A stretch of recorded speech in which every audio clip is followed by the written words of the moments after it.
Ladies and gentlemen, after 7 years of absence, we are back. Welcome back to the In the Box podcast brought to you by Ridley Park Wiffle League. I am the commissioner, Dylan Harshaw, and with me today I have my co-host, Jack Liberio. What's going on? So today's podcast, we're going to recap a few different things and kind of set up what this is going to look like moving forward. Obviously, I said as a joke, we did a podcast 7 years ago, but this is going to be one that we're going to hopefully keep up with. So this will kind of be the formula of how we're looking at things. Today, we're going to recap the most recent success story for the Rpwl, the Mall Championship. We'll do a brief Season 10 recap, nothing more than that, because we want to get into that in more detail on further episodes. Do a little teaser for our UWiffs roster and what we think going into that tournament. And then we're going to introduce a few segments that we want to get into and make a weekly recurring thing. So a lot on the table today. We'll try and keep it brief. The goal for this is to keep these 20, 30 minutes. You can listen to it when you're driving to work or anything and, make it easy for us to edit and keep pumping these out every week. So as I mentioned, we're going to start things off with a mall recap. I know Liberio came up with a few things he wanted to ask, not being there. And then, I was just going to run through kind of how the day went, what I thought we did well, and why I thought we finally were able to get the job done. So Liberio, if you want to. Yeah, we got to start with the feeling of finally winning a mall championship after how many years? I know me, myself, Teddy, have been going to York since we were 16, 17 years old, and now we're sitting looking back at it like close to 10 years later. Tell me how you felt after the last strikeout, the last pitch. Yeah, I felt scared when it was 2-1. Cam hit that other two-run shot, and I was able to breathe a little bit, but I was still scared with that Juggernauts team and all the horrible losses that we've encountered over the years. And, of course, Luke hit that 600-foot home run to start off the inning, and I'm like, oh, my God, here we go again.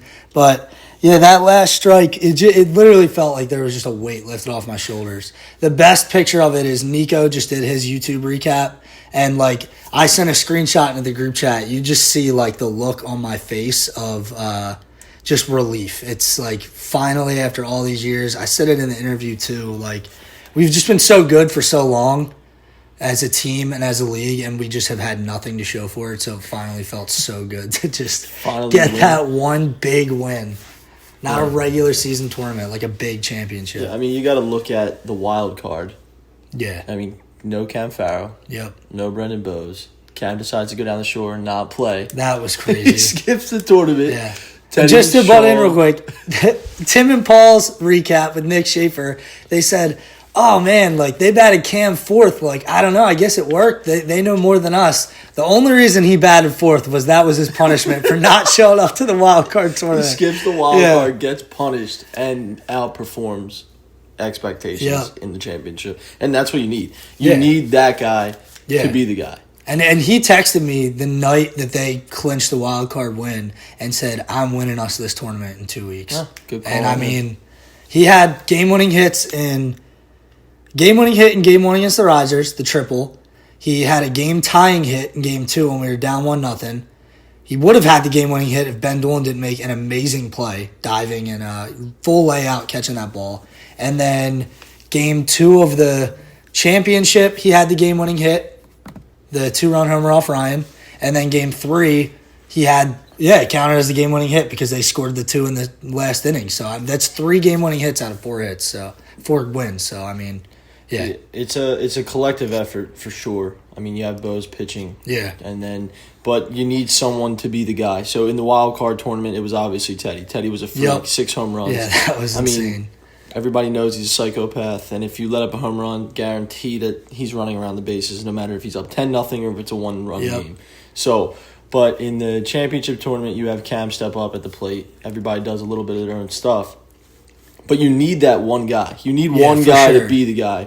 And it can't be the same guy all the time. Yeah, and Teddy only had 2 or 3 hits that tournament, and one of them was a home run, but it came in a time when we were already up 3-1. So you're right. It's he kind of passed the torch over to Cam. But you need somebody to be at their best. I texted our group chat the night before that tournament and said, one time we all need to be on our best. Let's just go get it done. and just take care of it. The thing that stopped us before has been like honestly, you look at the stats and you could say this was crazy to say. You could say it was a bad tournament for Bose. He only threw one shutout in 4 games, and like you see Bose, it's like that's bad for him. One shutout. Exactly. His bad tournament is some guy's best day. I know, but so it sounds crazy to say, but I mean, in the grand scheme of things, he's pitched better at the other mall championships that we lost, but we finally had the hitting for him. We finally hit for him, and it's. I mean, if you give that guy 2-3 runs a game, you're not losing many games. So yeah, you're probably going 9 for 10 in games for sure. The next thing about Maul, let's get into it. Colin Pollock, okay. Colin has, gets a lot of shit for performing in Ridley Park and not performing in Maul. There's a couple guys around Maul who always give him some crap. So to see him finally, and he performed. He absolutely performed all year. Yep. I mean, we're not talking superstar level, but he completely helped the long balls get to where they were. So I want to hear your take on the impact that Colin makes for the long balls. Yeah, I mean, I think he's one of the most underrated hitters in like the national scheme. Everybody knows him, Ridley, he rakes. But just NWLA always has huge hits. Maul, I say it all the time. He could look awful for 6 innings in a game, and I'll never feel more confident than with him up at the plate. Like, he just always finds those spots where he comes up with big hits. And I think it was awesome that he did it. Tim and Paul said something too, like, they said, I'm the heart and soul of the team for the long balls, but Colin's right behind me. And he really is. He's played in just about every long ball tournament we've ever had. So to see him come up with that hit, when I know he can do it, he knows he can do it. It was awesome. It was like everybody looks for Cam and Teddy to make those big hits, but for him to have that 2-run homer, down 1 in Game 3 was just so big. Yeah, I mean, watching from afar, I had a wedding, so I wasn't able to. Yeah, you wanted to come up. I wanted to be there because we like bringing an entire posse with us any tournament we go to, like NWLA. Rest in peace, that tournament, but not good to man, we were so close to holding the NWLA Cup and the Mall Championship at the same time. Still collecting Infinity Stones. There's a couple things we need to win. There's a couple things we need to get off our back. We got one, okay? Came in second in NWLA. Heartbreaker. But that tournament is so much fun. Oh, it's the most fun I have. Bring 20 guys. Sure. You bring 20 of your good friends with you on a tournament in a different city and let them go lose. Yeah, you're gonna have fun. So, but just to end Maul there, Maul, great season. I have to shout out Way Too Beautiful. Me and Mike Collins played with Adam Milstead, Potter, Skip. So shout out those guys. Those guys are great to play with. I apologize that my arm was not in the best shape. So I didn't give much value to that squad, and I apologize, but, shout out to those guys. They're great. Yeah, I mean, it was awesome seeing you and Mike get back on a team. I know we used to send 3 teams, but it was cool seeing you guys get back in it. Love having all the Ridley guys there. The last thing I'll say about our mall run, and I said this in our group chat as well, I feel like we truly played, like, as perfect as a tournament as you could. Like, it felt like a juggernaut tournament, like where they do everything right and that's why they win. Like, we had all the right fielding alignments. We had all the right tag calls, and there were some ridiculous tag calls. We had Colin call it on a line drive that Ben Doolin dove for to set up the game-winning run for himself. And we had the craziest tag call I've ever seen where we called it on a pop-up to third base, where Chase didn't even throw it because nobody on the field thought we would call tag. The whole team screams it, and we tie up the game and then run with that momentum and just take it down. So I think we fielded well, no errors all day. It's just, we earned that one. Felt really good. So. Yeah, I mean, you can talk about pitching and hitting. Yeah. But the little things are what are going to win you those huge games, especially a team like the Jugs. Now, they didn't have their full roster for 90% of the mall season, and how many mall championships did they still win in the regular season? How many tournaments? Couple, right? I don't know if they won any. No, they beat us opening day. I think that might have been it. They made a few championships, but I mean, they're a ridiculous group of guys. They're awesome. I mean, they play the game the best. They usually make no mistakes. It's never going to be easy when you play them, and I mean, so yeah. But yeah, that's all I have about Mall. There's been like 3 recaps about it now, so I don't want to keep beating the dead horse. But I'll tell you what, it looks good staring at that Mall belt on the mantle. It does look good. It does. It's finally back to where it should be, and we'll keep it at that. So let's jump into season 10, our 10th season at Ridley Park. Started in 2016. The commissioner for 10 years running. It's pretty hard to do. Okay, it started as when we were kids in high school. It made it through everybody getting through college. Yeah. We got a couple kids now, like Nick Pollock, Colin Pollock's little brother. We're starting to grow. So give me your thoughts about 10 seasons as the commissioner of RPWL. Yeah, it's crazy. It's like there's so much that goes into it, and it's just like it's second nature at this point. Like there's no questioning it at all. It's awesome to see how many people we get back every single year. We always get stuff about people wanting to join, but like I just love how hype everybody is. I mean, there's half the league where they know most of the time they're showing up and they're going to go 0 for 3 with a few Ks, but it's like they still do it because it's so much fun just to get together and do it. And as long as people are having that much fun, it's like a no-brainer. I'm going to keep coming back and setting it up. So, yeah, I mean, you have your struggles, right? There's anytime you have 40 people in a league, you got to get. I mean, we do uniforms. Yeah. Field arrangements. Now this year was tough with the field arrangements. Yeah. That was a struggle. Our home park there is getting renovated, so we can't play down at Catania.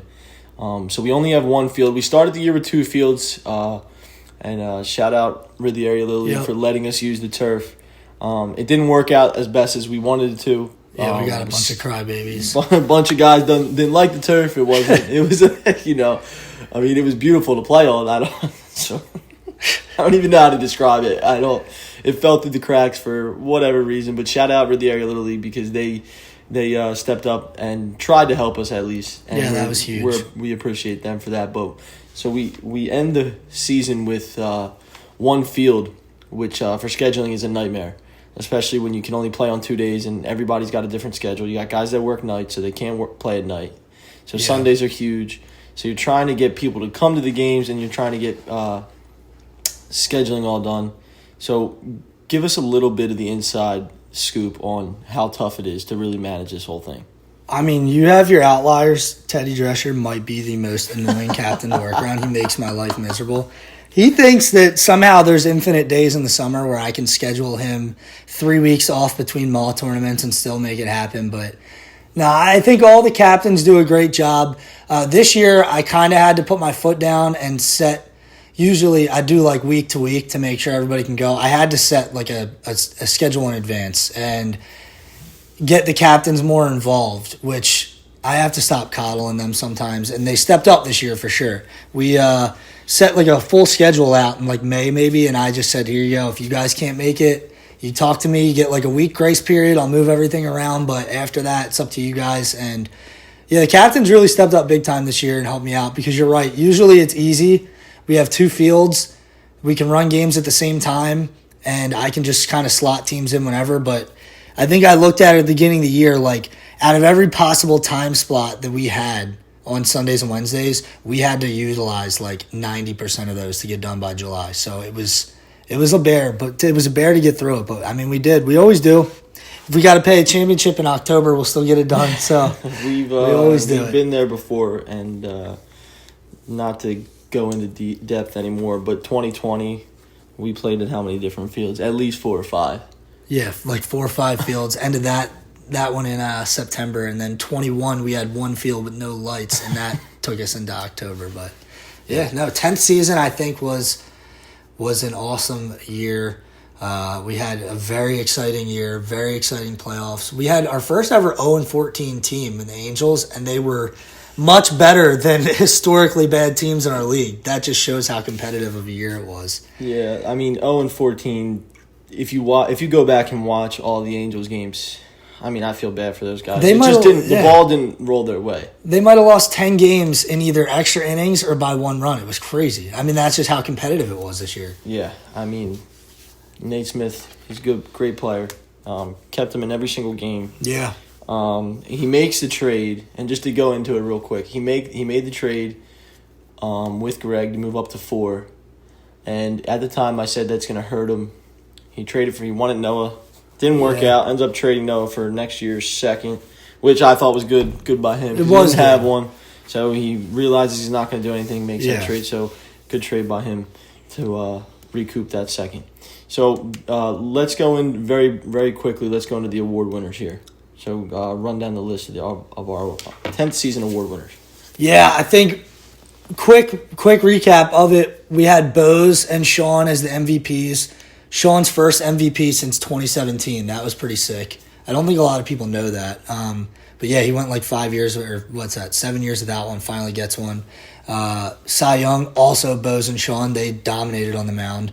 Silver Slugger, Bose again. He's only the third player to ever win the Triple Crown of awards. Cam in 24 and then Colin in 2016, which a lot of people don't even want to count that because it was the Plummer era. But those are our big three. I mean, you had Warwick win the reliever of the year, which is cool to see. That was a little bit of a shock. I don't think that would have been the odds-on favorite at the start of the year. Warwick also won most improved, which leads to that. Yeah. And then fourth man was Matt Mill. That was one of my favorite stories of the season. I mean, just to go into it, I mean, he was a threat at the plate. A genuine, he got to the plate and you're like, oh, Matt Mill's up. This is not an easy out. And he might have a career average before this year of 100. But he hit home runs off Tommy, hit homers off Greg twice in the playoffs. Matt Mill turned into a certified actual hitter. So that was one of the biggest surprises and coolest stories of this year. Ran away with fourth man. And then Rookie of the Year was Johnny DiMucci, our own Mariner. That guy's going to be a stud. Yeah, unfortunately, he's not going to be a second-round pick next year. No, he won't. No matter what we do, he's the arm talent alone is just going to bring him into the first. Yeah. And I think his hitting, when he starts to get used to the pitching more, I lost track of how many high sliders he swung at. Yeah, and it's that's one thing you see a ton for somebody coming into wiffle ball hitting for the first time because you're not used to it in baseball. It looks like a regular fastball and then just takes off. So once he gets that down, he's going to be a real threat at the plate as well. If you throw him an uncut slider, he's going to hit it a million miles because it's just the most natural-looking pitch to him. So when Tommy threw that to him, and now Tommy throws 98 uncut slider and Johnny rips up the middle. That was sick. He's very – I mean – the baseball background alone and he's very athletic, is going to carry him and let him have the ability to do well. So Johnny's going to probably be a bona fide first-round pick next year. So, which is cool to see, and I got him in the second round, thank God.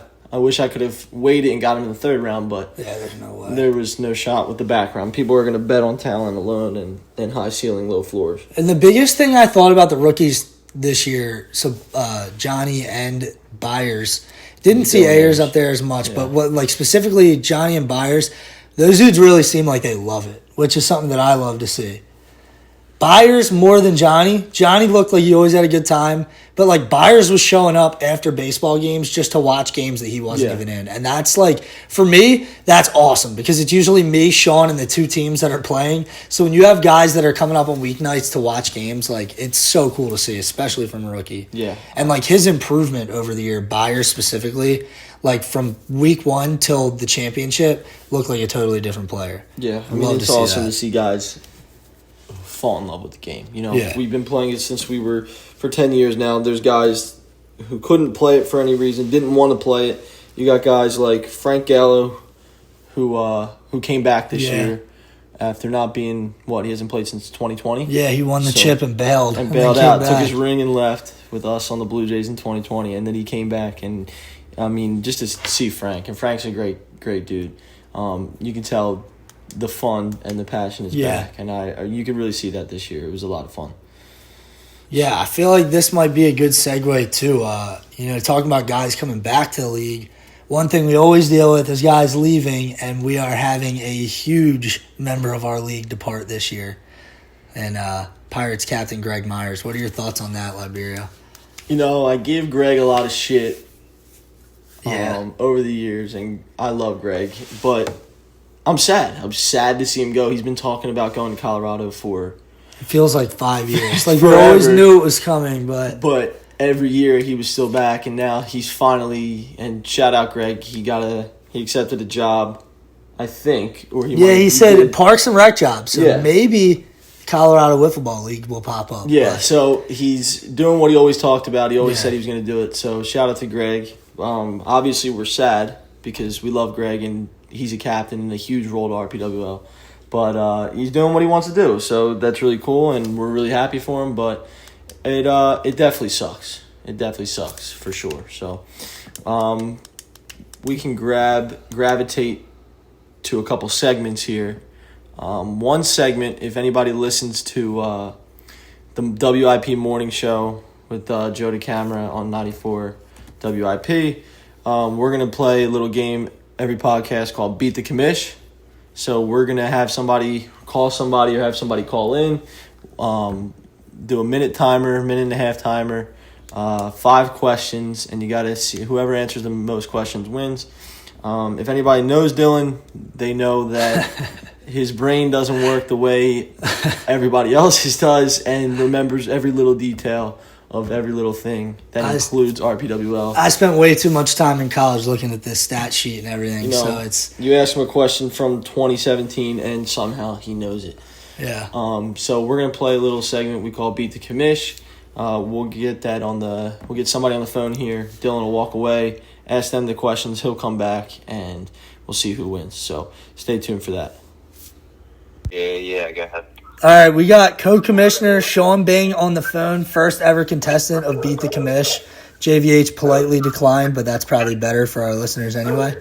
I am going to step out of the house so I don't hear Liberio's questions. He's going to ask Sean on a minute and a half timer 5 questions. Liberio can go into the topic, and then once Sean's done, I'll come in and try and answer the same question. So I'm going to step away. Liberio, all right, the table is yours. Sounds good. Sean, you ready? Yeah, guys. I'm going to put you next to the recording. I don't know how the quality is going to be because it sounds like there's a zoo going on in your background, but we're just going to... My mom's dog's barking. Okay, sounds good. We're going to put it's a minute timer, all righty? Timer doesn't start until I ask the first question. Okay. It's Greg Myers / Pirates trivia. You let me know when you're ready and I'll ask the first question. All right, you ready? Yeah, can you not hear that dog anymore? No, I cannot. All right, First question. What team did Greg Myers play for in his first ever championship appearance? Yankees. Correct. Second question. Where does Greg sit on all-time strikeouts? First. Correct. Name 2 players in Pirates franchise history not named Mike Collins to play in the championship for the Pirates.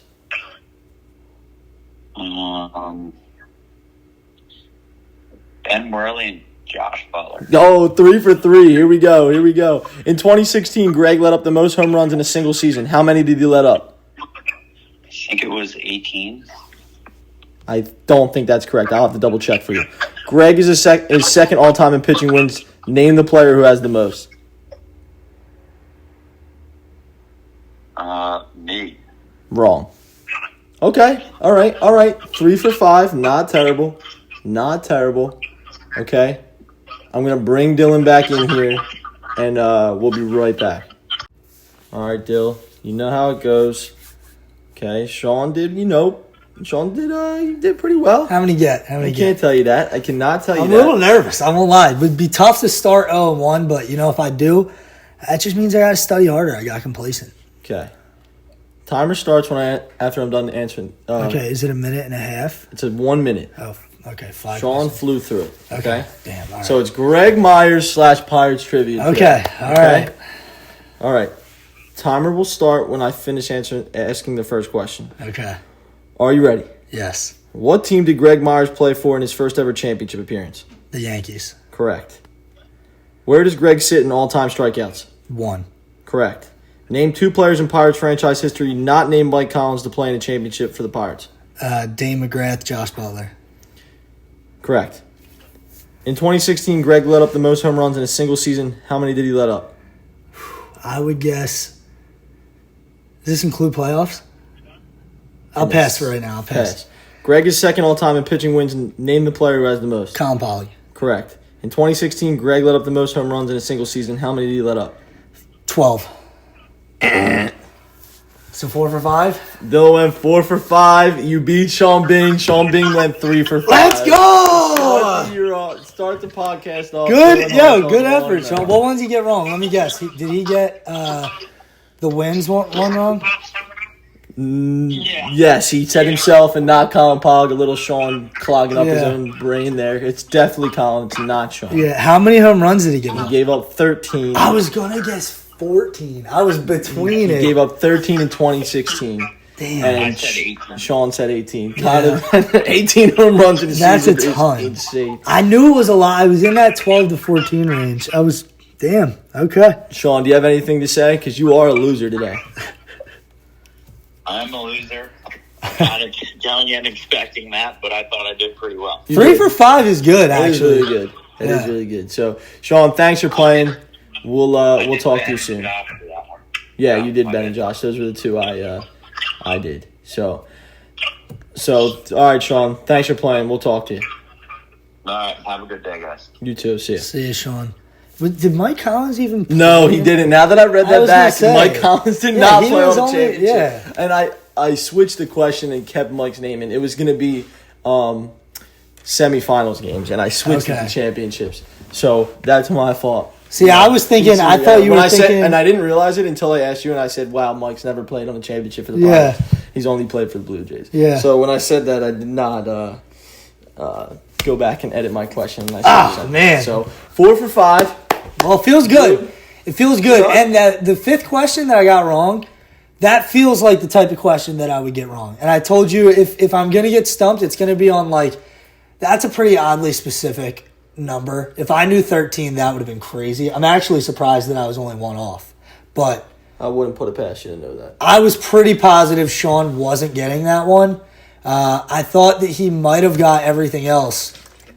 I thought he would have went 4 for 5 as well. But Yeah. when he said himself over Colin, I was like, you. Yeah, and it's crazy, and it's probably recency bias because Colin hasn't picked up many more pitching wins over the last 2 years, but he had so many early on, and it would have had to be him and Sean. But I knew Sean had too many years where he either missed playoffs, went 500 or a little less. Yeah. No, I don't know. I feel good. Feel good to be 1-0. Want to know to start. We'll have more questions and we'll play again when we record the next episode. So, congratulations on your first dub. I think those are good questions, too, and I like the topic. Little shout-out to Greg. I know we talked about it briefly, but, yeah, this league would not be where it is without Greg. I got kind of choked up when they lost to the White Sox because, when we started playing wiffle ball in, 4th grade for us, he was one of those guys. So, it was tough seeing him go, but a good little shout-out, good little tribute. I like that we did the Pirates/Greg matchup. There you go. So, All right, Liberia, what do we got next up here? I'm just going to throw out a couple segments we're going to have moving forward. We're going to ask some fans to come in with some questions a little bit. We'll have the DMs open. I know guys from the league will just probably type it in the group chat, but we'll have some fan questions. Stat Corner, we're going to go over a couple stats moving forward, some crazy stats and some not so crazy stats. Who's close to milestone numbers, stuff like that. And then we'll go over legends of RPWL. So present and past guys, mostly past guys. You got, we're not going to get into any names right now, but there's a couple guys out there that were huge to RPWL and no longer play anymore. Some of them adult stuff, some of them, life just catches up. So we're grateful for those guys, and we're grateful to be able to continue playing this game. Yeah. So, next up, let's just briefly recap. Looking ahead, let's go into UWiffs. Just give us the roster for RPWL UWiffs, and then we'll kind of go into who you think the X Factor needs to be, and then we'll close up shop. So we have mainly our mall roster. I am just managing, and we're subbing out Bose for Liberia. So, that's a pretty even. That's a pretty even swap. If We you can ask just be me. honest, that sucks. Yeah, Bose for Liberia. It does take a hit, but I will say when we made this roster, I was like, you know what, we're probably cooked. But after watching this team play at the mall, championship, I feel really good. I think our pitching is good enough to where, like, if we hit like we did, if we put up 3-4 runs a game, we can beat anybody. I think you're going to need to step up. Talking about the X factors, I think the two biggest, you are the obvious one. You're the it's new a little. player. I mean, it's a little obvious. We talked about it. We haven't gone into detail. I mean, we know I'll probably pitch, pool play. Yeah. And eat up those innings for the guys on the back end to throw. Cam. My X factor is going to be different, and I think I know who you're going to say. My X factor is going to be a mixture of Cam and Sean Bing. Okay. We need Cam to swing the stick the way he did at the mall chip. You know, we can't have frustrated Cam. We can't have Cam getting down on himself. Yep.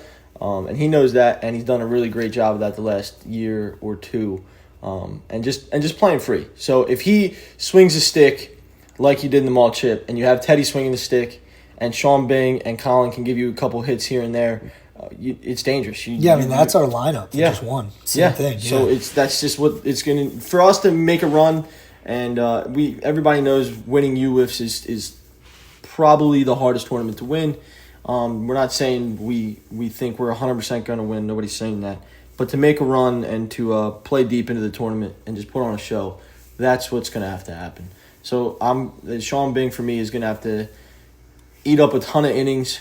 Yeah. He's going to pitch valuable innings for sure in the elimination rounds. Cam's got to swing the stick all day. And hopefully we can just push it into Sunday, you know. So give us your total, your tournament X factor flat out.